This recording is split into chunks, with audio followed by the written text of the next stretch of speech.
Gente, bom dia a todos. Sejam todos muito bem-vindos à nossa casa. Meu nome é Rafael Oliveira. Eu estou com a lição de abertura, né? E a lição de hoje ela foi tirada do livro Jesus no Lar, né? Que é uma psicografia de Chico Xavier, pelo espírito de Neo Lúcio, né? E eu queria convidar primeiramente que a gente preste atenção no nosso celular para que ele esteja desligado, para que realmente a gente venha colocar em nossos corações essa mensagem que Jesus veio trazer para a gente, né? A lição é a lição de número 31 e ela é intitulada A Razão da Dor, né? Então eu convido realmente que a gente possa abrir os nossos corações para essa mensagem que vem transformar as nossas vidas. Ok, a razão da dor. Raquel, antiga servidora da residência de Cusa, ergueu a voz para indagar do mestre por que motivo a dor se convertia em aflição nos caminhos do mundo. Não era o homem criação de Deus? Não dispõe a criatura do abençoado concurso dos anjos? Não vela o céu sobre os destinos da humanidade?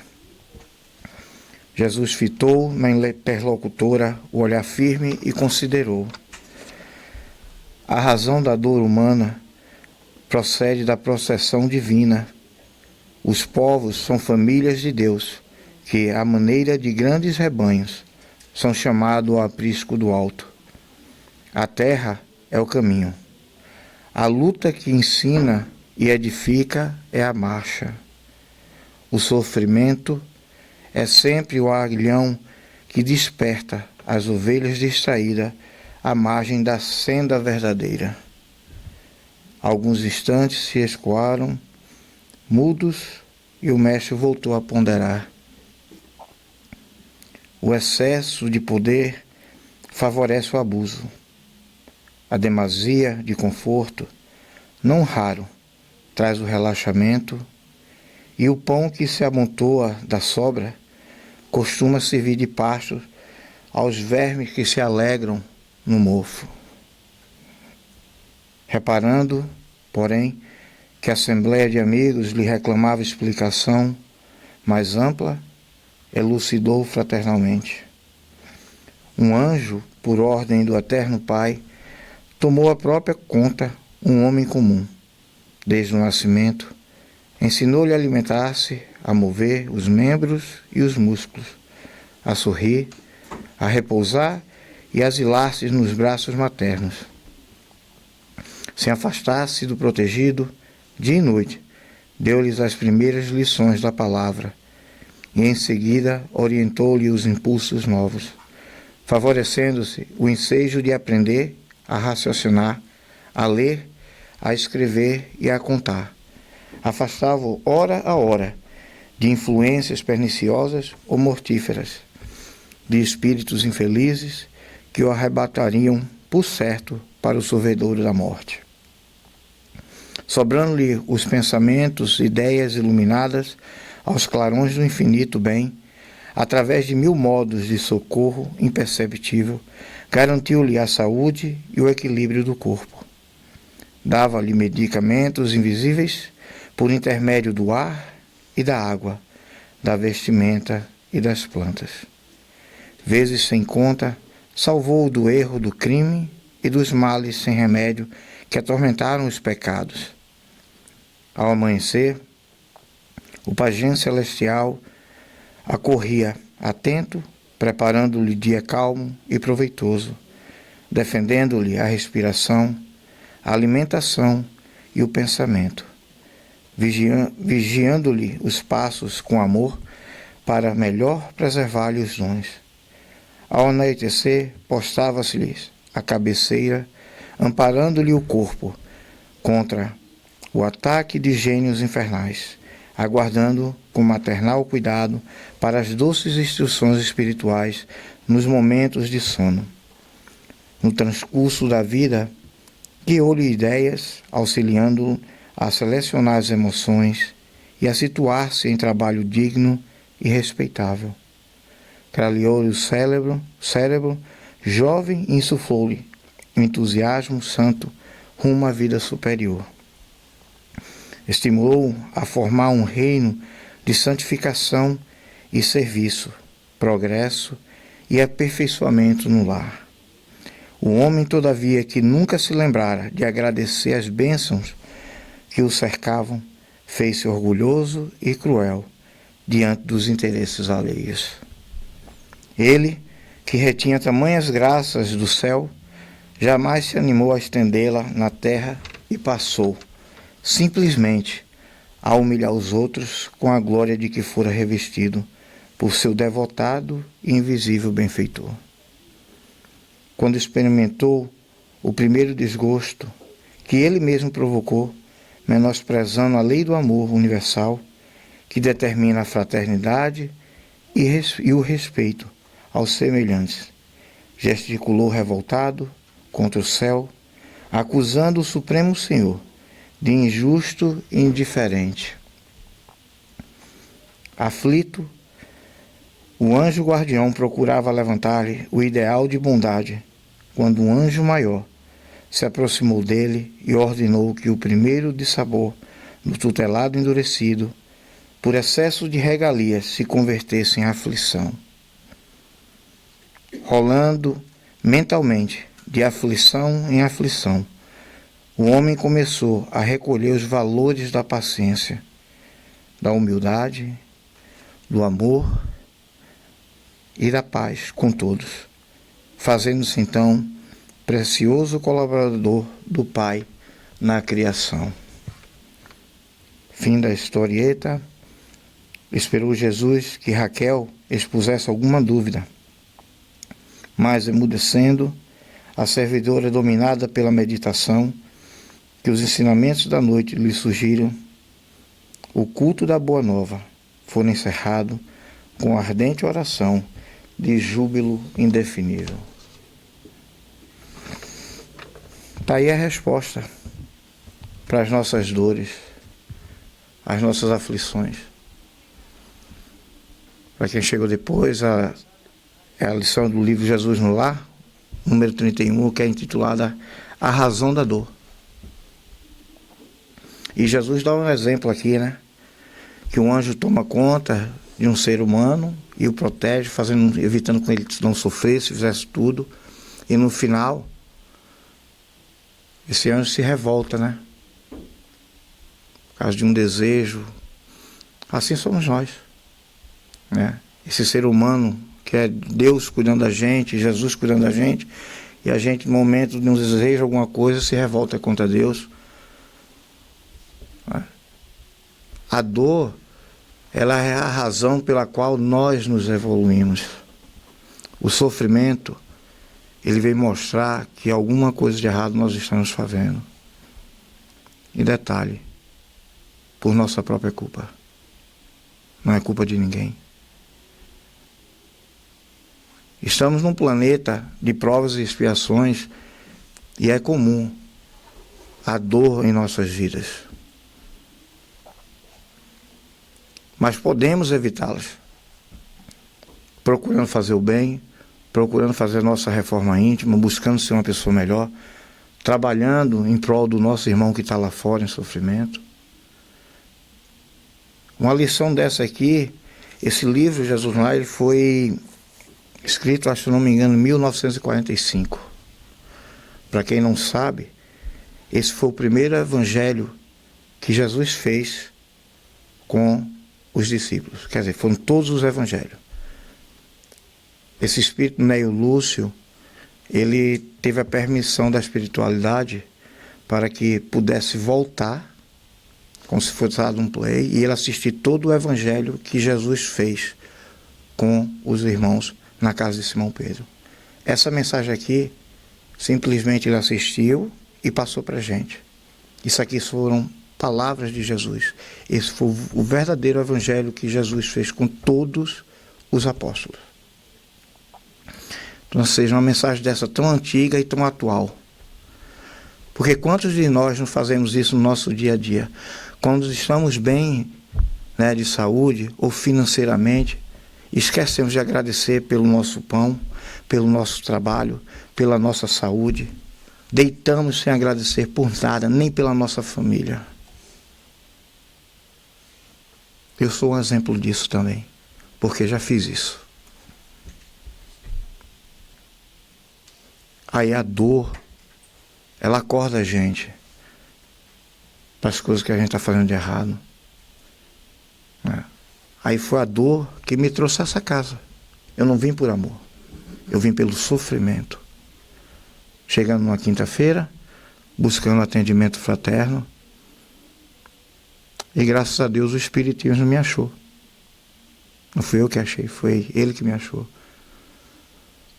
Continuo tendo meus problemas, como vocês também têm.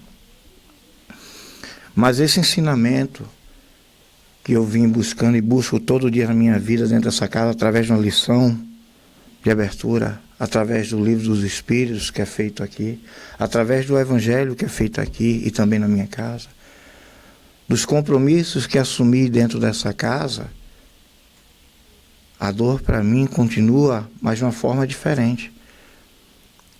Porque esses ensinamentos, eles trazem uma paz no nosso coração e fé. E a fé, ela anda junto com a esperança. Então, enquanto houver fé, há esperança. A esperança de que amanhã pode ser melhor. De que amanhã eu posso me tornar uma pessoa melhor. Primeiro comigo mesmo, depois com os meus irmãos. Com os meus pais, com a minha esposa, meu marido, com os irmãos que estão lá passando dificuldade lá fora.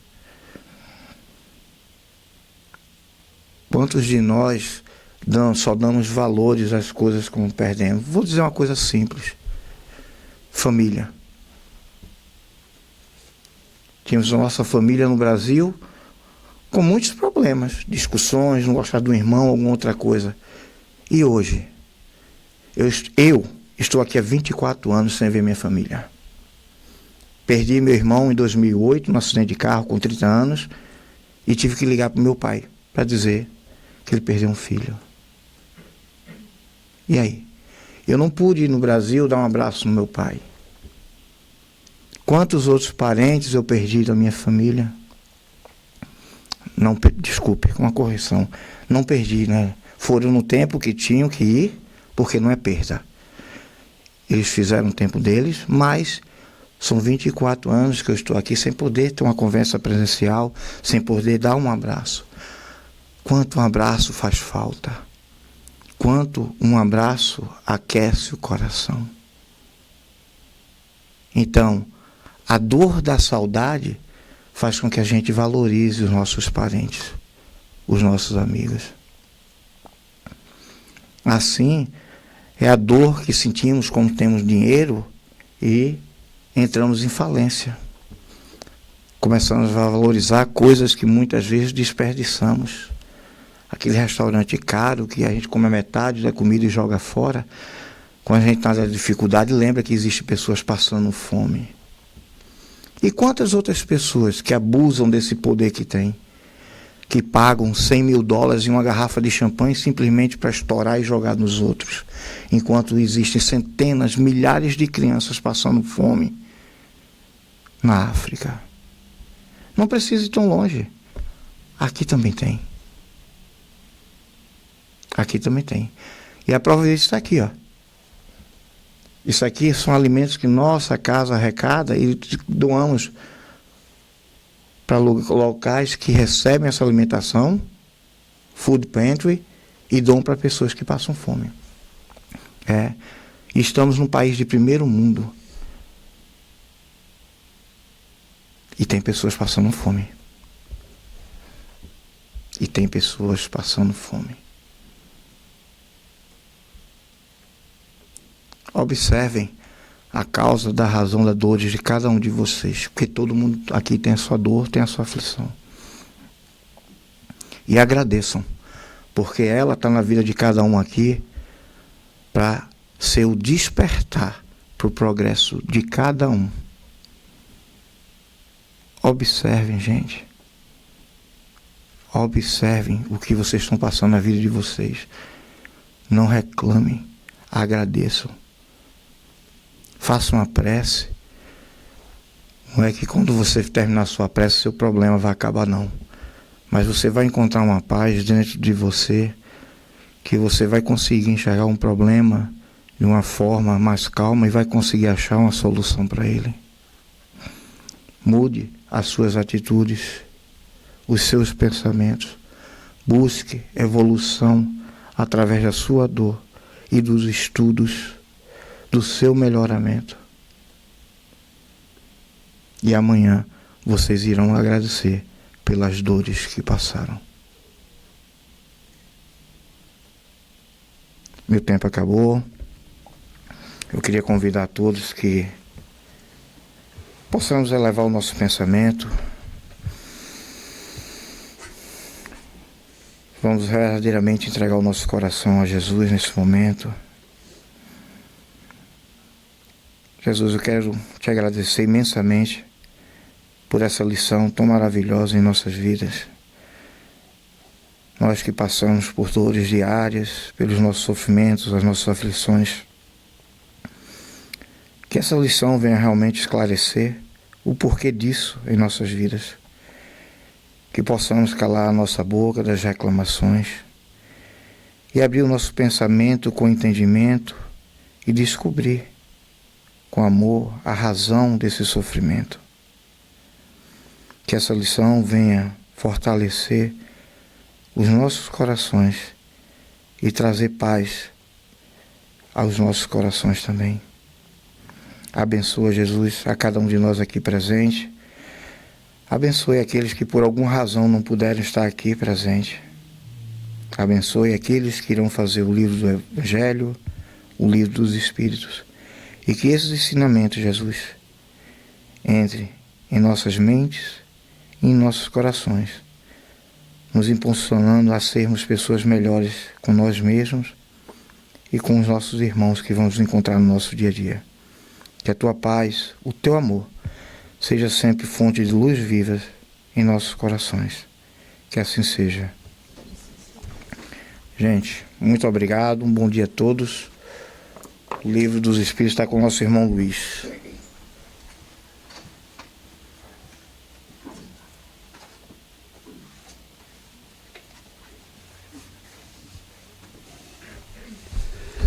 Bom dia a todos. Sejam bem-vindos aqueles que já estão acostumados conosco e sejam bem-vindos aqueles que estão aqui conosco pela primeira vez. Esperamos que todos, neste momento, estejamos aptos a dar continuidade no nosso aprendizado, não somente do Livro dos Espíritos, como abertura e o Evangelho. Ele proporciona a que todos nós possamos realmente ter uma bagagem a mais, um conhecimento que nos dá a oportunidade de crescermos em espírito e moral. Porque crescer, geralmente aqui só para criança, né? Porque nós adultos não vamos encolhendo, não é isso mesmo? Rafael, você pode ter certeza que vamos encolhendo, ficando bem. Eu pego no pé do Rafael porque ele permite, né? Mas não dá muita brecha não, que eu vou pegar no pé de todo mundo. Bom, nós estamos com o Livro dos Espíritos, que é um livro de estudos, e nós estamos no capítulo 11, que fala a respeito dos três reinos, o mineral, o vegetal e o animal, do qual nós estamos incluídos.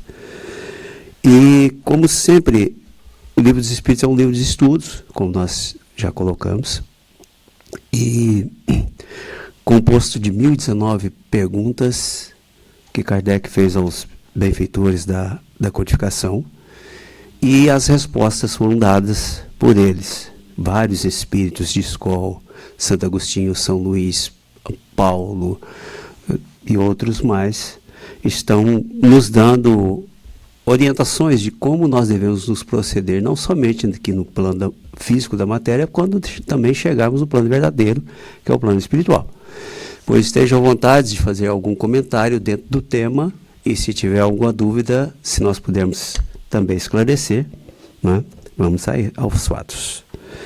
A questão que nos cabe hoje darmos prosseguimento é a questão que fala a respeito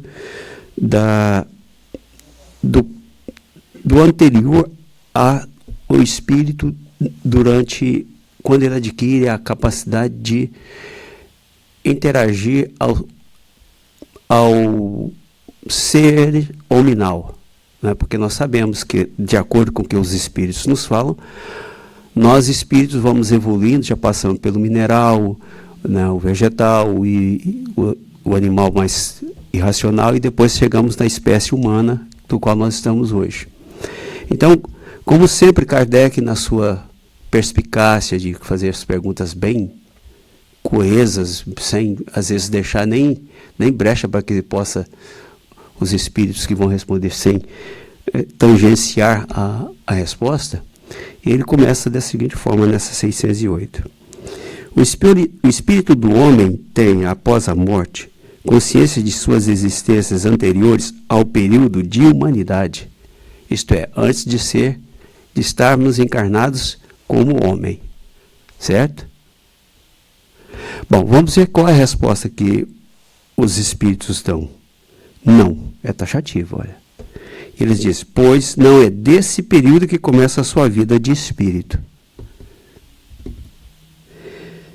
Difícil é mesmo que se lembre de suas primeiras existências humanas. Como difícil é que o homem se lembre dos primeiros tempos de sua infância e ainda menos do tempo que passou no seio materno. Essa é a razão por que os espíritos dizem que não sabem como começaram. Foi bem sucinta, né? Alguém já lembra aí quando estava no ventre da mãe, no útero? Lembra, Ramon? Nadando ainda no líquido amniótico? Uhum. Pois é, veja bem. É interessante, eu falo assim comigo mesmo, que se eu lembrasse dos meus primeiros períodos da minha infância, seria traumático para mim. Eu não sei se tem essa foto ainda, mas eu estava bem bonitinho ainda, né? Meninezinho, pequenininho. Não tinha cabelo ainda não. Ainda não. Naquela época ainda não tinha. Eu estou voltando às origens de criança, de baby. Mas é o seguinte. E nessa foto aparecia uma mancha negra nesse lado do esquerdo, bem aqui perto do ombro aqui. E eu olhava aquilo e falei, será que é defeito da fotografia? Né? E em um determinado tempo eu já estava bem mais, talvez estava com uns 17 e poucos anos, eu fui fazer um exame no laboratório e minha mãe estava comigo. E a pessoa que estava fazendo a coleta do sangue, ele observou, mas que mancha é essa? Que cicatriz é essa aqui? Né? Parece uma cicatriz, mas desapareceu já, viu? Praticamente não tem nada. Aí eu falei, não sei, acho que é de nascença. Minha mãe fala assim, não foi isso não. Caiu um ferro de passar roupa no ombro dele. Aqueles ferra-brasa, quem conhece? Pesado igual agora. Agora imagine se eu lembrasse disso. Né? Veja bem. A bênção do esquecimento. Eu tenho 2 dedos que, tá vendo? Eles são bifurcados. Eu fui bonzinho na encarnação anterior. Vocês conhecem aquelas bombas de poço que tem uma engrenagem grande e uma engrenagem pequenininha? Bem antiga no Brasil. Tem gente antiga que está balançando a cabeça que nem lembra. Né? Pois bem, a curiosidade mata o rato, não é isso? Como é que é? O gato. Sei lá. E a bomba funcionando lá no poço da casa. E eu botei os 2 dedos. E foi embora, ia embora. O anjo salvador foi meu irmão, 2 anos mais velho que eu. Tirou meus dedos da engrenagem. Bonzinho eu era na encarnação passada, né? Já está passando por essas tribulações. Não lembro. Meu irmão falou, não, foi a minha mãe, falou, não, aconteceu isso, mas nunca me falaram o que foi. Imaginemos. Então, se nós não temos condições de lembrar, como ele mesmo falou, das encarnações anteriores, é porque não é bom lembrar. Porque interfere muito.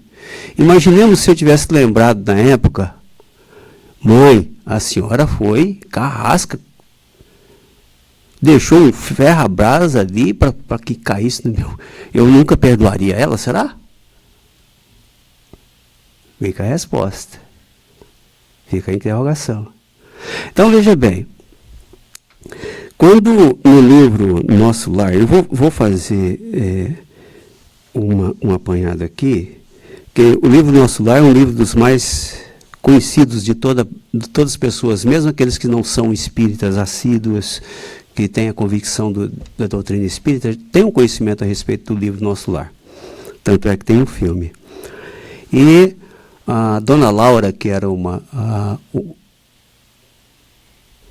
habitante do Nosso Lar, que deve estar encarnada hoje, talvez, não sei se já ainda está, mas ela fala para André Luiz, do qual André Luiz foi, quando desencarnou e teve acesso a vários conhecimentos, foi recolhido no Nosso Lar, não tinha um lar próprio, não tinha nenhum parente dele, né, na colônia Nosso Lar. E ele foi acolhido no lar de Lísias. E aí o que acontece? Nas conversações ele perguntou alguma coisa a respeito de vidas passadas. Por que eu não tenho condições de ver minhas vidas passadas? Né, André Luiz perguntou. Ele falou, não, isto tem que ser feito de acordo com um estudo, pessoas preparadas, espíritos preparados, são técnicos nessa área para dar um bom...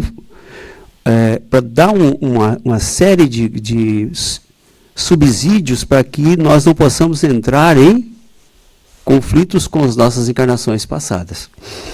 E ela pergunta assim, eu vou pegar desse trecho aqui, que está no capítulo 21, continuando a palestra. E André Luiz faz esse questionamento. Mas a senhora recordou o passado de maneira natural? Aí ela responde, explica-me. Respondeu gozosamente. Quando se me aclarou a visão interior, as lembranças vagas me causavam perturbações de vulto. Coincidia que meu marido partilhava o mesmo estado da alma. Resolvemos ambos consultar o assistente Longobardo. Esse amigo, depois de minucioso exame das nossas impressões, nos encaminhou aos magnetizadores do Ministério do Esclarecimento. Recebidos com carinho, tivemos acesso, em primeiro lugar, à seção do arquivo, onde todos nós temos anotações particulares.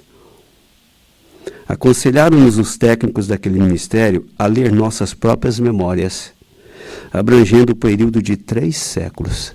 3 séculos somente. 3 séculos, se formos comparar, dá umas 2 ou 3 encarnações, talvez, no máximo, dependendo agora.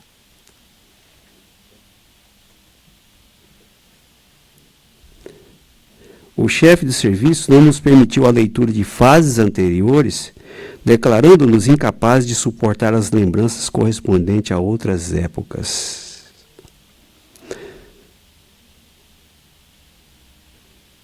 E bastou a leitura para que se sentisse na posse das reminiscências?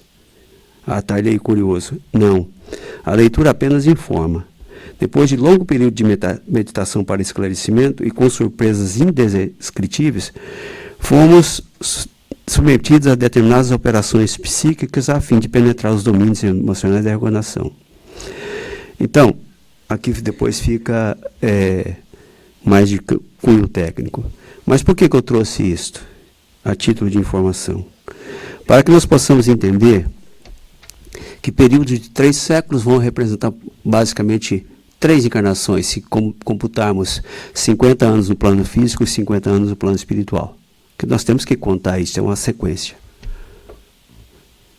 Condicionando que nós estamos vivendo 50 anos no plano físico e 50 anos no plano espiritual. Mas pode variar. Não é uma coisa geral. Só estou citando para título de comparações e para título de que nós possamos ter um balizamento de que não é fácil estarmos buscando informações que vai nos trazer complicações, porque muitas vezes as pessoas falam assim, eu fui rei na encarnação passada, ou nas minhas encarnações passadas. Mas que tipo de rei nós fomos? Bondoso, amoroso, diligente, cumpridor das leis, observando todas as questões morais ou não? O título não diz nada. O que diz é a manifestação do ser. E aquele que está em cargo de evidência, se muito errou, o comprometimento dele é muito maior. Porque ele pode beneficiar muito e também pode causar muitos danos a muitos também. Algum questionamento? Sim? Aos médiuns clarividentes é dada a possibilidade de acessar nossas encarnações passadas?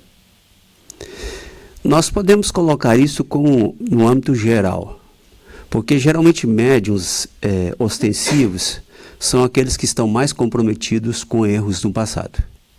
E a mediunidade, em grande parte, ela é um meio de alcançarmos uma evolução mais rápida pelos danos morais e vários danos que nós fizemos a outros, comprometendo-nos enormemente a nossa vivência. Tanto é que grande parte dos médiuns que nós vemos e transcrevendo as suas experiências, né, na vida atual, mostra que em períodos reencarnatórios anteriores eram pessoas que tinham comprometimento muito sério na área de desregramento moral, principalmente. Um dos exemplos que eu vou citar porque é público, né? O médium de materialização que vocês já conheceram, um dos mais antigos, que era Peixotinho. E ele tinha uma crise séria de bronquite, de apneia e tudo mais, e nunca parava. E o pessoal às vezes perguntava para ele, mas você que faz essas sessões de materializações e cura muita gente, por que você não cura a si próprio? Então ele responde que fala assim, eu tive acesso a uma encarnação passada, do qual eu era pirata. E a punição para aqueles que eram meus subordinados ou aqueles dos quais eram meus inimigos, eram jogar eles dentro de um barril para se afogarem. Não tinha como sair de dentro do barril. Quer mais algum exemplo? Nós vimos sempre versão. Ele teve acesso a isto. Então, quer dizer, com isto, essas lembranças, elas servem para falar assim, eu não posso errar mais. Né? Então, se a grande porcentagem daqueles que têm a mediunidade ostensiva, percebe-se que tem esses compromissos. Os livros de Filomeno de Miranda mostram muito também alguns casos de espíritos que também eram médiuns e tinham compromissos seríssimos no passado. Certo? Respondido? Obrigado. Luiz, Sim. eu posso fazer uma colocação? Coloca-me. Eu acredito que a questão de ver vidas passadas não está nem relacionada à vidência, ser um médium vidente. Porque hoje em dia existe pessoas que fazem regressão, né? Então eu acho que é dado a qualquer um, mas não é aconselhado, justamente para que a gente não entre na confusão, né, do sofrimento de vidas passadas ou do nosso caráter. Água.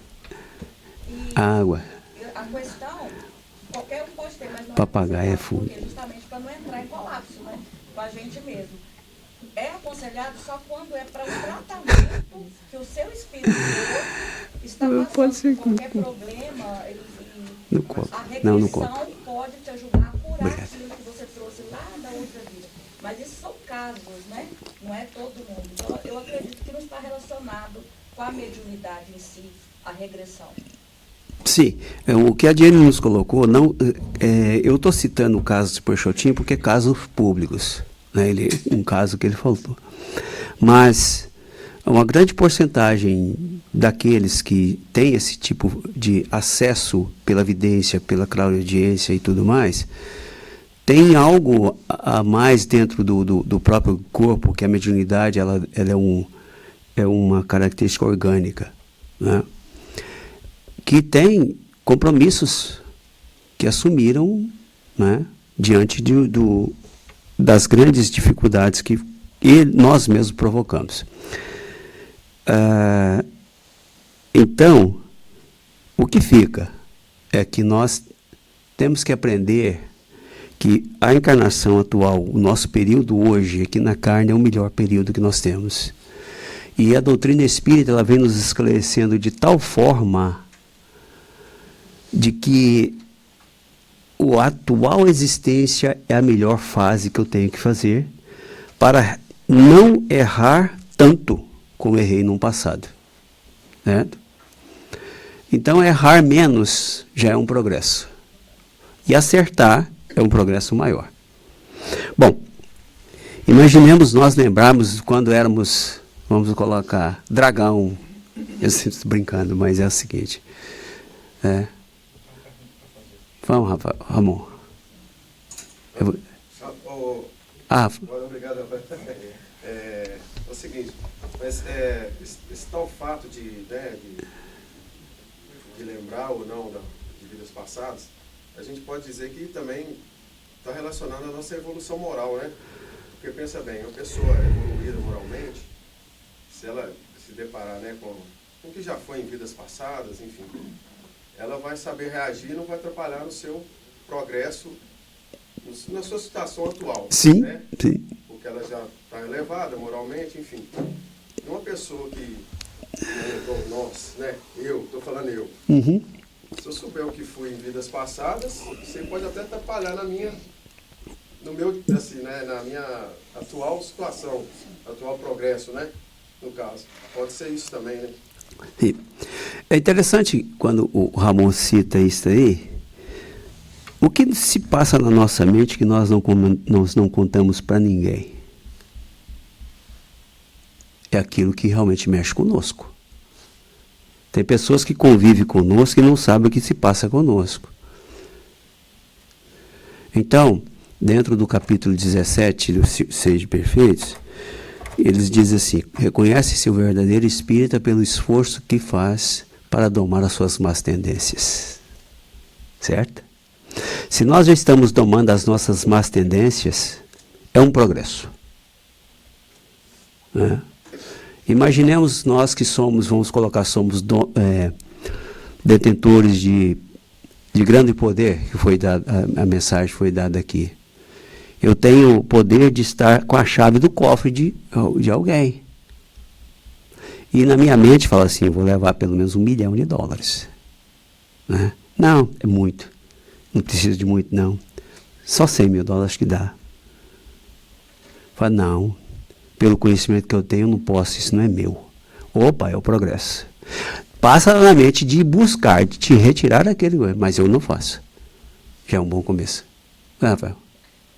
Só dando uma dentro ao que o Ramon falou, e a gente tem essa preocupação, e a preocupação correta que o Cristo está falando, a gente tem que aproveitar a nossa oportunidade hoje aqui, porque ter acesso a essas informações, ela é um perigo muito grande. Ela é acessível aos espíritos que tem uma elevação moral muito maior, né? E tem uma finalidade também. Sim. Né? Por exemplo, você ter a oportunidade de você saber o que você foi lá atrás, você descobrir que você foi uma pessoa. Você procura saber o que você foi, você descobre que foi um Hitler da vida. Vou dizer que seja. Você descobrir e saber talvez que hoje muitas dessas pessoas que estão aqui nessa sala foram pessoas que eu matei. Talvez nessa vida eu não tenha condição de suportar essa dor. De encarar. Cometendo outro crime, tirando minha própria vida de novo. Em vez de evoluir, eu atrasei. Então, assim, existe, tem que saber definir isso aí, porque é um perigo muito grande certas informações para a gente. A gente não tem estrutura para saber algumas verdades, mas na hora certa vamos ter, certo? Então, assim, um exemplo que já citou o livro nosso lá, o próprio André Luiz, quando ele tem a oportunidade de voltar ao lar dele, em que ele vê que a esposa está com outra pessoa vivendo aquela vida, ele sente um pouco de raiva. Só que ele, por já estar trabalhando, ele consegue controlar, faz uma prece e isso. Mas será que eu conseguiria fazer isso? É. Tá me entendendo? É por aí. Bom, então vamos na 609. Ele diz, Kardec faz esse seguinte questionamento. Uma vez no período da humanidade, conserva o espírito traços do que era precedentemente, quer dizer, do estado em que se achava no período a que se poderia chamar anti-humano? E ele era sempre foi incisivo nas perguntas, né? E a resposta que os benfeitores nos dão é a seguinte: conforme a distância que medei entre os dois períodos e o progresso realizado. Durante algumas gerações, pode-lhe conservar vestígios mais ou menos pronunciados do estado primitivo, porquanto nada se opera na natureza por brusca transição. Há sempre anéis que ligam as extremidades da cadeia dos seres e dos acontecimentos. Aqueles vestígios, porém, se apagam com o desenvolvimento do livre-arbítrio. Os primeiros progressos só muito lentamente se efetuam, porque ainda não tem a secundá-los à vontade. Vão em progressão mais rápida à medida que o espírito adquire mais perfeita consciência de si mesmo. Quando nós somos crianças pequenininhas, parece que o tempo não passa para nós, não é isso? E muitas coisas estão guardadas em lembranças fracionadas, não é isso? Por quê? Existe um motivo propício a isso? Então, dizer sim. Imagine eu voltando ao meu ferimento aqui no ombro. Eu me recuperei, ficou a cicatriz, mas lá desapareceu. Interessante. Ela era bem mais acentuada por um longo período, mas ela desapareceu. Então essas memórias minhas, imaginemos se eu tivesse lembrado disso, a dor que teria me causado, eu lembrei da minha infância, foi muito traumática, porque aconteceu isso. Talvez eu falasse, meu Deus do céu, que negócio é esse? Né? Ficaria traumatizado com isso, até hoje. Né? Muitas vezes crianças falam, mamãe, por que eu tenho isso assim, assim? Ah, meu filho, foi uma coisinha que aconteceu, deixa para lá. Não é isso mesmo? Deus também age conosco assim, não, meus filhos, vocês são pequenos espiritualmente, deixa para lá. Não vamos mexer nesse baú de ossos aí não, que vai ter muita coisa. Né? Por aí. Por isso é importante que ele diz assim,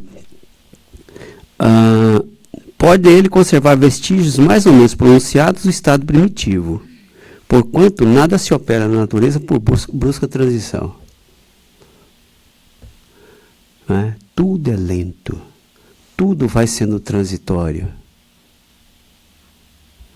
Nós não temos condições de fazer uma mudança brusca, porque pira o cabeção, como diz o outro, né? Fica nos ficando paralisando. Eu estava comentando com a Cláudia, né, Cláudia? E um dos maiores problemas que tem eu trabalhando com computadores e tudo, está entre o teclado e o monitor. Sou eu. Tenho dificuldades, porque eu sou old school. Não conhecia essa encrenca, né, anteriormente. Aprendo alguma coisinha, mas, quer dizer, nem arranho. Tem motivos? Tem. Sabe mexer um pouquinho? Sei. Não mexo mais além do que eu não conheço, porque senão posso bagunçar o negócio. Então, se tivéssemos capacidade de relembrar o que fui ontem, teria que ter um motivo muito útil para que nós não pudéssemos entrar em transtornos. Né? Quantas pessoas falam assim, fulano, você lembra daquela época que nós brigávamos muito? Falam, vamos esquecer. Vamos esquecer, porque senão nós vamos começar a brigar de novo. Né, Teresa? Não é mesmo? Vamos passar um pano em cima de tudo, uma borracha mesmo, vamos apagar. Né? Deixar lá na lixeira. Né? Mas deletar é difícil. Deletar é difícil. Por isso é que tem a bênção do esquecimento nos nossos períodos reencarnatórios. E que fique bem gostoso quando ele fala assim, vão em progressão mais rápida à medida que o espírito adquire mais perfeita consciência de si mesmo. Esse final que os espíritos nos deram é primordial no nosso crescimento espiritual. Se hoje nós estamos aqui visualizando um conceito que nos dá um direito de conhecer um pouco do que nós fomos, o que podemos ser hoje para sermos melhor amanhã, aí vai entrar aquela vontade. Eu quero ou não ser melhor. Se essa vontade fala assim, eu quero ser melhor, eu vou atrás. Eu corro atrás por mim mesmo. Não porque o Rafael vai me empurrar, Diene e outros vão falar assim, você deve. E fala assim, gente, esse povo está me perturbando demais, eu vou abandonar a casa e sumir do mundo. Não aguento tanta pressão. Agora, a partir do momento que a pressão é minha, fala assim, eu tenho que ficar e tenho que fazer. Né? Esse é o progresso que todos nós temos que ter. Conhecer, aprimorar e praticar. Nosso tempo acabou. Vamos dar a oportunidade para a nossa irmã Diene, que está ali já ansiosa para estar aqui conosco, né? Ansiosa não, nervosa. Bom dia a todos, gente. É uma responsabilidade, gente.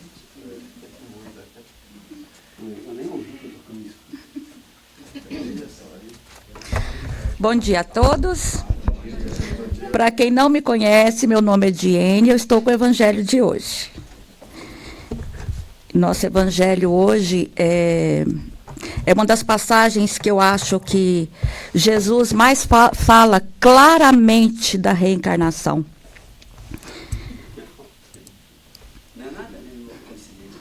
Nada aqui é coincidência, gente. Tudo preparado pela espiritualidade, que trabalha nessa casa, que escolhe desde a abertura o livro dos Espíritos e o Evangelho, para que tudo siga no mesmo caminho, né? Numa mesma direção de entendimento. Então, o nosso capítulo do Evangelho segundo o Espiritismo de hoje é o capítulo 4, intitulado Ninguém poderá ver o reino de Deus se não nascer de novo. Então, esse capítulo, ele é um dos pilares da doutrina espírita. Porque ele fala claramente da reencarnação. Jesus deixa claríssimo, com palavras claras, né? Que o nosso entendimento da época não nos permitia compreender, né? E ele começa falando assim, ora, entre os fariseus havia um homem chamado Nicodemos, senador dos judeus. Veio à noite ter com Jesus e lhe disse, mestre, sabemos que viestes da parte de Deus para nos instruir como um doutor, porquanto ninguém poderia fazer os milagres que fazes, se Deus não estivesse com ele. Jesus lhe respondeu, em verdade, digo-te, ninguém pode ver o reino de Deus se não nascer de novo. Disse-lhe Nicodemos, como pode nascer um homem já velho? Pode tornar a entrar no ventre de sua mãe para nascer uma segunda vez?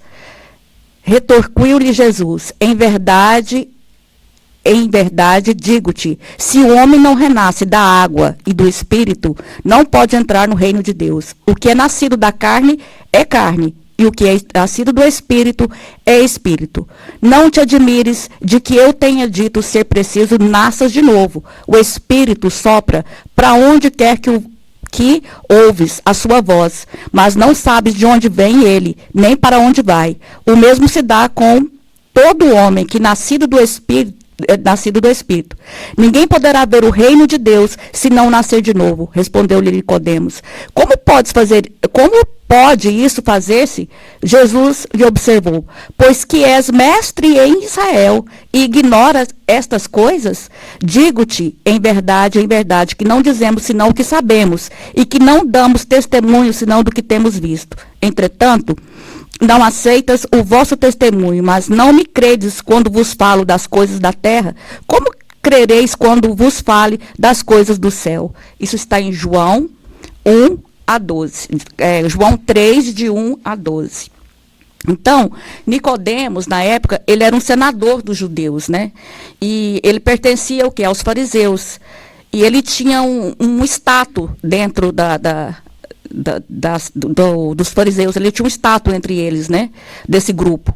E ele era um doutor também das leis, muito estudioso das leis de Moisés, né, e ele fazia parte daquele sinédrio, e que era um comitê político, né, então ali eles tomavam decisões seríssimas, resumindo, eles eram a lei mesmo na região, né. E ele e os demais do grupo, eles estavam ali assustados com o que eles estavam ouvindo de Jesus, né? Com o que Jesus vinha fazendo, as curas, os milagres. Então, eles estavam mais, assim, assustados e perplexos, né? Com tudo que estava acontecendo. E eles, então, começaram a ficar incomodados com Jesus. Meio que uma dupla sensação, né, no sentido de que eles achavam incrível e, ao mesmo tempo, eles não entendiam, né? Por que Jesus? Por que ele? Se eles que eram estudiosos das leis de Moisés, já, né, eram doutorados e não faziam nada do que o Cristo fazia. Como que poderia aquele homem, no entendimento dele, sem estudo nenhum, fazer todas aquelas maravilhas, né? Então, e tipo assim, Jesus não tem a mesma linhagem que nós temos, que nós possuímos, né? Então era isso que estava incomodando eles. Mas a Nicodemos, ele tinha uma curiosidade diferente sobre Jesus. Ele quis saber quem que era aquele homem, ele quis conhecer de perto os pensamentos de Jesus, né? E ele reconheceu que Jesus era realmente enviado por Deus, porque se não fosse enviado por Deus, como que ele ia devolver a visão aos cegos? Como que ele ia curar os leprosos, né, fazer andar os aleijados? Se não fosse um filho de Deus, como? Como que aquilo seria possível, né? Aí ele não teria, Jesus também não teria aqueles pensamentos, aquelas palavras tão sábias, né? Quando os ensinamentos que ele passava, se não fosse um filho de Deus, não seria possível aquilo, né? Então ele quis conhecer Jesus de perto. Aí, mesmo incomodado e maravilhado, né? Ele vai até Jesus e, por ser ele ali um doutor, possuir um status, o que ele faz? Ele vai escondido, ele vai na calada da noite, para que ninguém o visse, porque ninguém podia saber que ele estava indo atrás daquele que estava causando espanto, né, entre eles, né? Então ele vai coberto, exatamente como fez Públio Lentulus, quando ele vai atrás do Cristo, com o encontro de Jesus, para curar a filhinha dele, está no livro há 2000 anos.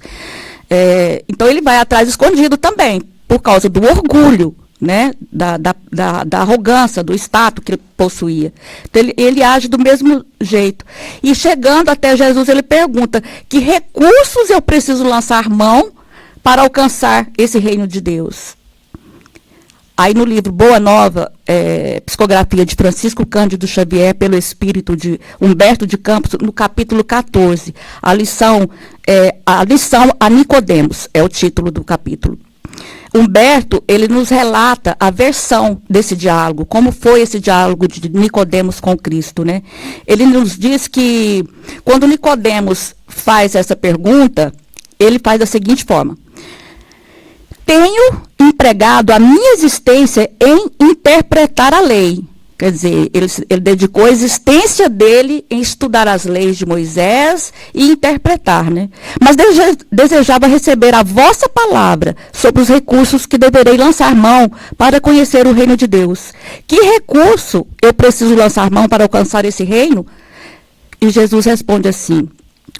Humberto de Campos relata o diálogo de Jesus sempre de uma forma assim tão bonita. Ele relata toda a conversa que o Cristo teve, ele relata de uma forma suave a fala de Jesus, de uma forma assim tão doce que Jesus conversava, né, com todo mundo. E Humberto fala assim: o mestre sorriu bondosamente e esclareceu: primeiro que tudo, Nicodemos, não basta que tenhas vivido a interpretar a lei. Antes de raciocinar sobre as suas disposições, deverias ter dissentido os textos. Mas, em verdade, devo dizer-te que ninguém conhecerá o reino do céu sem nascer de novo. Em outras palavras, Nicodemos, não basta conhecer as leis. É preciso você sentir as leis. É preciso você praticar as leis que você estuda, né? Foi mais assim que Jesus quis esclarecer para ele, né? Porque os fariseus, eles eram assim, né? Muito teóricos, muito cheios de santidade, muito puros, teoricamente, né? Mas o coração deles não era bem assim, não. Era um homem cheio de orgulhos, né? Ainda possuía a maldade no coração. E Jesus está falando para ele que não é só ele falar, ele agir, é ele fazer, né? Como existe até hoje muitos religiosos, né, possuidor de muito conhecimento, tem às vezes até um discurso muito bonito, tem palavras muito bonitas, mas na prática ele deixa muito a desejar.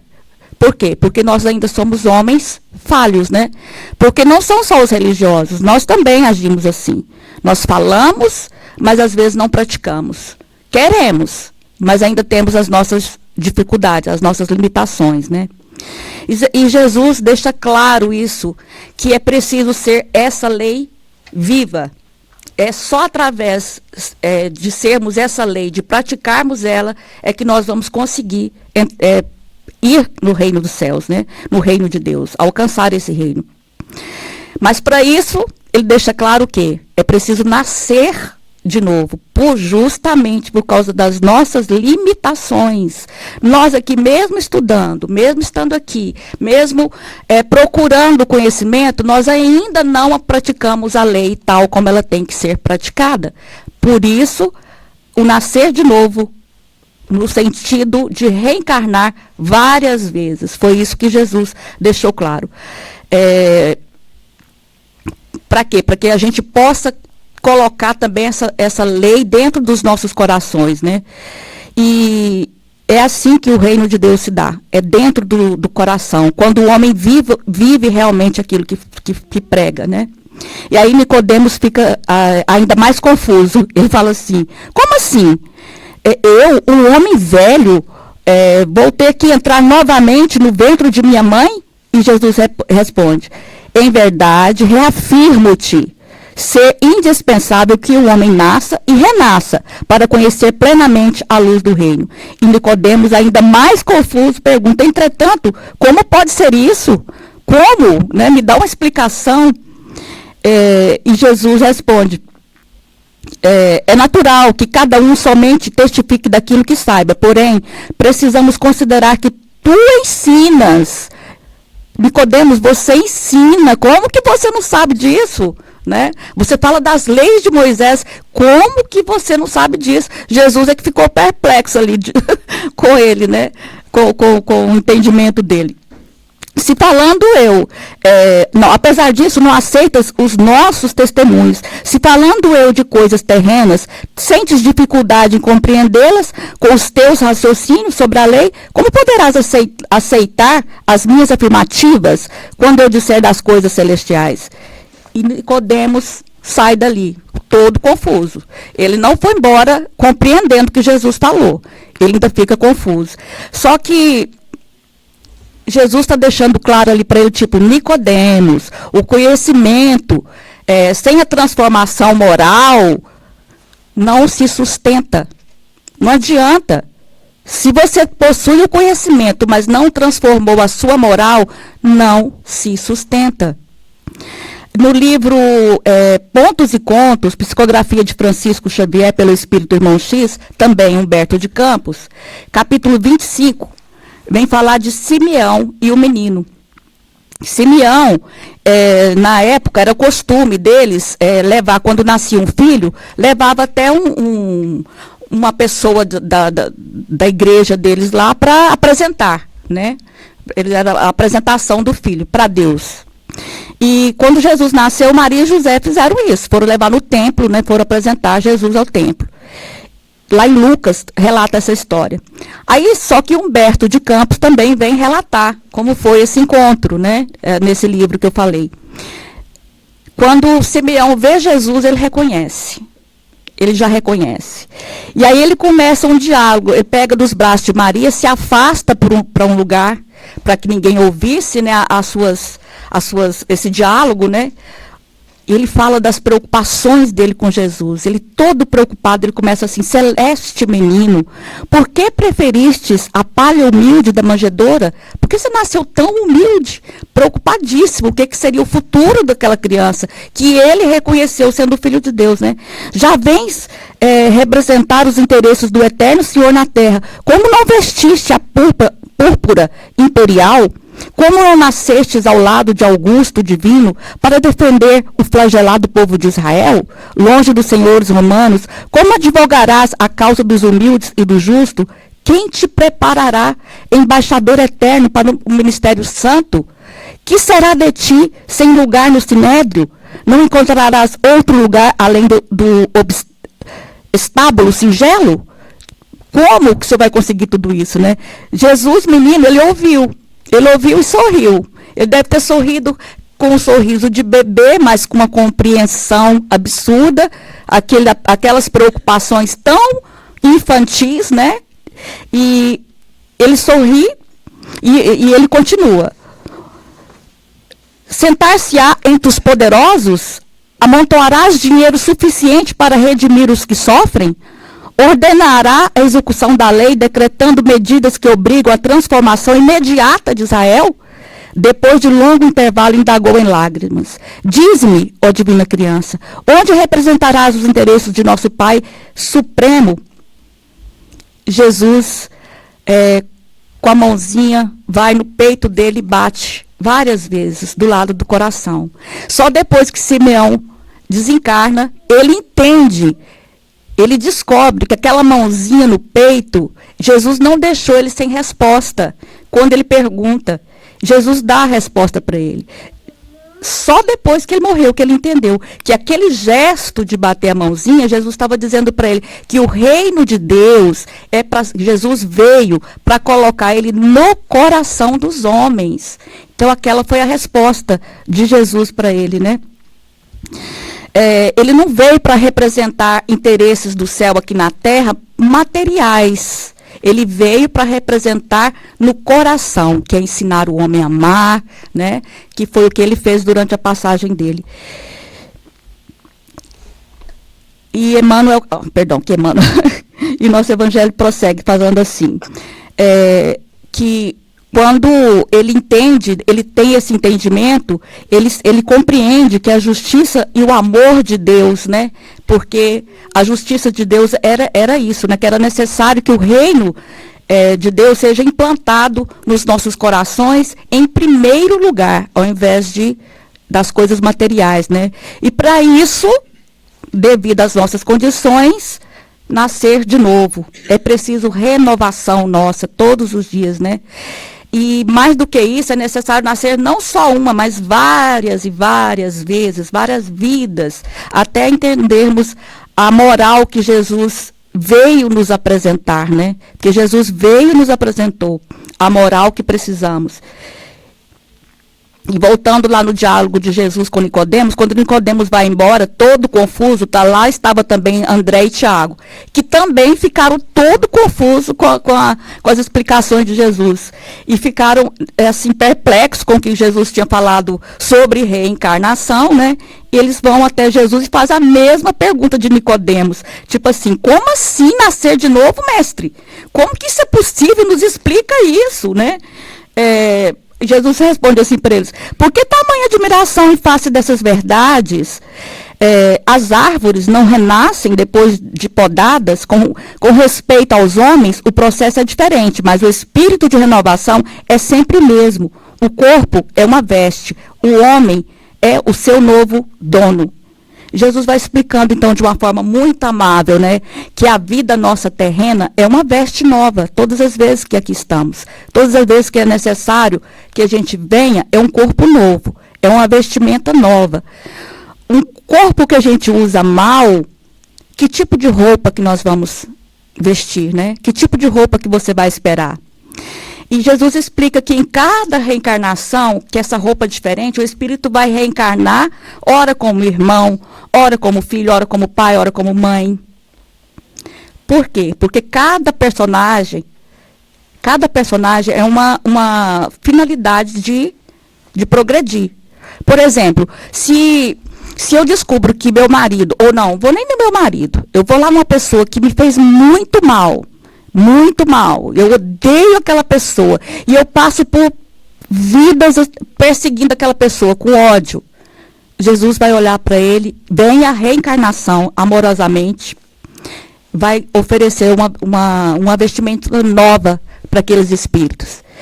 Porque aquele homem que você odeia, que te fez muito mal, é o mesmo homem que Deus ama do mesmo jeito que ele ama você. Não tem como. É o mesmo amor. Só que você vê ele de uma forma. Jesus não enxerga o homem mau. Jesus não olha só aquilo que você tem de mal dentro de você. Jesus vê possibilidades de crescimento, de transformação do ser. Jesus vê essa possibilidade. Jesus não viu um Saulo perseguidor de evangélicos, não é evangélicos, de cristãos. Jesus não vê Saulo assim, perseguidor de cristãos. Jesus vê um Paulo, lá na frente, o maior propagador da doutrina dele. Foi o maior. Então Jesus não olha para nós olhando as nossas falhas. Ele vê a possibilidade nossa de melhoramento lá na frente. Né? Jesus, ele te oferece essa roupagem nova. Ok, você está vendo o seu irmão só o pior dele. Agora, na próxima roupagem, você vai vir como mãe dele. Porque pelo olhar materno, vai ser possível você amar. Pelo seu olhar materno, vai ser possível você ver o melhor que esse espírito possui. E com seu amor materno, você ajudar ele a corrigir as coisas necessárias. As vicissitudes que ele possui, aquilo que você odiava nele em outras vidas, você vai vir como mãe dele. Ou aquele marido também que você queria matar durante uma vida inteira, ok, vou te mostrar o lado bom dele. Você não será mais esposa, será mãe. Você vai recebê-lo no seu lar, como mãe, para você aprender a amar. Né? Então é isso que a reencarnação nos traz. E lá no livro dos Espíritos, a pergunta 167, qual é o fim objetivado com a reencarnação? Expiação, resposta dos Espíritos, expiação, melhoramento progressivo da humanidade. Sem isto, onde haveria a justiça divina? Né? Na justiça divina não existe privilégios. Né? Perante Deus, nós somos todos irmãos. E é uma questão de tempo para que todos nós teremos a oportunidade de amadurecer. São essas roupagens, são as oportunidades do amadurecimento do espírito que ainda caminha, às vezes, pelo erro, pelo orgulho, pela vaidade. Então, a roupagem nova, né, vem para a gente compreender que a vida ela não é uma só. Não tem como. Porque se a gente pensar na vida como uma só, nós vamos pensar que não existe justiça. E que existe prediletos para Deus. Porque uns nascem perfeitos, outros nascem alejados, outros nascem ricos, outros nascem pobres, outros passam dificuldade. Então, existe privilegiados para Deus. Não é mesmo? Se a gente for olhar por essa ótica de uma única vida, Deus tem privilegiados. Tem filhos que ele ama mais do que Deus. Não ama todos por igualdade. Ama uns mais do que os outros. Então, não faz sentido isso. Agora, pensa, se um pai que está nas mãos dele, qualquer um aqui que é homem e quer ser pai, está em suas mãos a decisão de ter 2 filhos. Um vai nascer aleijado e o outro perfeito. Está na sua mão decidir isso. O que vocês vão decidir? Que nasçam todos perfeitos, né? Você não quer um filho aleijado. Então Deus é assim. Deus que todo amor, quem dirá nós? Olha que nós somos pequenos ainda em amor. Diante de todo o amor que Deus possui. Como que nós iríamos escolher, né, um filho perfeito e o outro aleijado? Não. Então quem dirá Deus? Foi o que Jesus quis dizer para Nicodemos, e para André e para Tiago também, né? Deus é amor. Não existe privilegiados. Somos todos seus filhos. E quando todas essas provas que nós passamos, é a prova da misericórdia de Deus. É a prova que Deus nos dá do seu amor, né? Para a gente ter a oportunidade de reajustar os nossos erros passados, ou os nossos erros do agora, de hoje. Quantos de nós aqui que às vezes a gente erra, mas graças a Deus a gente já tem condição do arrependimento. Então, a vida, as nossas várias vidas, é para isso. É a oportunidade do arrependimento, às vezes, de erro que não reconhecemos em nós ainda. Ou de erros que cometemos que, graças a Deus, pelo esquecimento, né, nós não lembramos. Mas a vida vai surgir com eles até nós para a oportunidade de repará-los. Mesmo nós não tendo a lembrança, a oportunidade de reparar vai vir. Porque nós viemos foi para isso, né? Para corrigir esses erros. Isso é justiça divina. E a justiça divina, ela combina perfeitamente com a justiça e o amor. Porque se não fosse o amor de Deus, nós não teríamos essa oportunidade. E seríamos como alguns acreditam, morreu, vai direto para o inferno. Lá você vai viver para sempre no inferno. Outros vão morrer, vão direto para o céu. Teríamos assim, né? Mas não, graças a Deus, a justiça, ela é junto com o amor. Por isso, a oportunidade da reencarnação. E é de acordo com essa lei de justiça e de amor que Jesus tenta explicar para Nicodemos, né? Que para ele ver o reino de Deus, para chegar no reino dos céus, é necessário que ele nasça de novo. Aí Tiago, né? Depois que Jesus explica, aproximou de Jesus e pediu para que Jesus, porque Jesus explicou novamente para André e para Tiago essas leis, né, da reencarnação. E eles ficaram tão maravilhados que eles queriam que Jesus fosse na igreja no dia seguinte pregar aquilo, falar aquilo para o povo.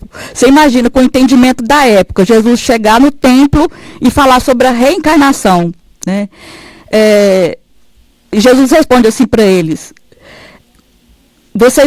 será que ainda não compreendeste? Pois se um doutor da lei saiu daqui sem que eu lhe pudesse explicar toda a verdade, como queres que proceda de modo contrário para a compreensão simplista do espírito popular? Se um doutor da lei não teve capacidade de entender o que eu estava explicando, imagina aquelas pessoas que estão ali com um entendimento ainda mais simples do que o dele. Que compreensão eles terão da vida futura? Então é melhor deixar que o tempo se encarregue disso. O meu Pai vai enviar no momento certo o esclarecimento. No momento certo ele vai tirar o véu, vai tirar a cegueira. E esse momento chegou com o Espiritismo. Ele veio nos tirar esse véu. A ignorância de acharmos, de acreditarmos que a gente só vem para uma vida única. Nasceu, morreu e já era. Jesus, no tempo certo, nos enviou a doutrina espírita, através de preparou Kardec, trouxe para fazer toda a codificação, para que hoje nós nos reuníssemos juntos, para ter esse entendimento juntos, e tentarmos, ainda nessa vida, corrigir, cortar alguns defeitos que a gente possui, aqueles que nós podemos reconhecer, porque muitos a gente não reconhece. A gente sequer admite. Alguns até reconhecem, mas não admite que ele tem. Então nós podemos ainda nesta vida corrigir alguma coisa, para voltarmos mais leves, para que a nossa próxima roupagem, que será a nossa próxima vida reencarnatória, possa ser um pouquinho melhor do que a roupagem que estamos com ela hoje. Que essa roupagem nossa de hoje foi a nossa roupagem do ontem. Mas o do amanhã podemos ter uma roupa melhor, mais bonita, mais colorida. Eu gosto de cores, né? Então, para que essa roupagem seja melhor, está em nossas mãos. Está no que fazer com esta vida agora. O que eu preciso corrigir? Que eu consigo. Porque muitas coisas nós ainda não compreendemos, ainda não conseguimos, nós temos as nossas limitações e temos que aceitar isso. Temos que compreender, temos que ter caridade com nós a respeito disso. Falar, não, esse eu não consigo ainda, mas vou conseguir. Porque Jesus não olha para mim como sendo eu esse ser errante. Ele já olha para mim como lá na frente, aquele ser que um dia vai chegar no mundo puro. Jesus já me vê lá. Né? Então eu sei que eu sou esse ser, que um dia estarei lá. Mas para chegar lá nesse reino, eu preciso mudar alguma coisa que vou aproveitar e vou consertar isso nessa. Mesmo que fique 100 para consertar para frente, uma eu corrijo hoje. E está nas nossas mãos, porque a decisão é sempre nossa, né? As nossas vidas, corrigir, pedir perdão, se arrepender. Possuímos o arrependimento, já na época era tão difícil. Para algumas pessoas ainda se arrepender é difícil, porque o orgulho não permite, o orgulho não admite. Mas é possível, porque a centelha está lá dentro, está aqui dentro. Está dentro dos nossos corações, como Cristo mesmo ensinou já a beber. Quando ele bate com a mãozinha no coração, está aqui, ó, a nossa centelha. O amor de Deus está dentro de nós, e basta que nós estejamos abertos para viver esse amor e para dar esse amor, né, que Deus nos permite oferecer também aos nossos irmãos. E é com essa reflexão que a gente fica hoje com o nosso evangelho, gente. Convidar todos a fechar os olhos. Divino Mestre Jesus, muito obrigada, Mestre, por mais essa oportunidade de estarmos aqui reunidos como irmãos, procurando aprender com os vossos ensinamentos, que sempre, Senhor, traz lições para as nossas vidas, para os nossos corações, de uma forma ou de outra, toca em cada coração. Que possamos, Jesus, ter força para realizar as mudanças que necessitamos, que possamos, Jesus, ter coragem para entender as nossas fraquezas, que possamos, Jesus, ter coragem não só de compreender, mas também de corrigir, de buscar melhorar sempre, para que um dia possamos te reencontrar, Mestre, face a face, porque o Senhor está conosco, em espírito, em verdade, sempre, Jesus. E nós te louvamos e te agradecemos por isso. E permita, Mestre, que toda essa energia amorosa vindo de ti se estenda aos nossos lares, aos nossos amigos, com quem encontrarmos hoje durante o dia. E que a tua paz possa permanecer conosco, hoje e sempre. Que assim seja. No mais, hora do passe. Passe, lembrando que não é obrigatório, tá? É só uma troca de energia. Encontro vocês na sala.